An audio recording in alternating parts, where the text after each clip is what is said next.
بسم اللہ الرحمن الرحیم۔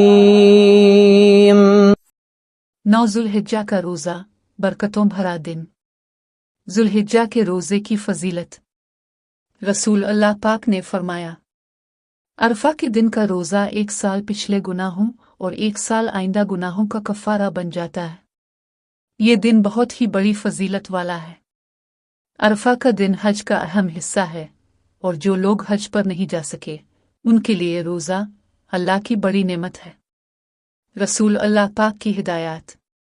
اس دن کو غفلت میں مت گزارو، سچی توبہ کرو، ذکر کرو اور اللہ سے اپنے گناہوں کی معافی مانگو۔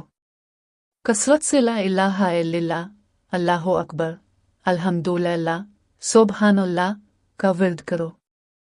روزے کے فوائد اور اللہ کی رحمت۔ روزہ صرف بھوکا رہنا نہیں بلکہ صبر، توبہ اور تقوی کی تربیت ہے۔ عرفہ کا دن دعاؤں کی قبولیت کا دن ہے۔ اللہ تعالیٰ اس دن اپنے بندوں کے بہت قریب ہوتا ہے۔ یہ دن انسان کی زندگی کو بدل سکتا ہے، بس سچے دل سے دعا کیجیے۔ یاد رکھیں، یہ دن بار بار نہیں آتے، انہیں ضائع کرنا نادانی ہوگی۔ اللہ تعالیٰ ہم سب کو عرفہ کے روزے کی قدر کرنے اور اس دن عمل صالح کی توفیق عطا فرمائے۔ آمین۔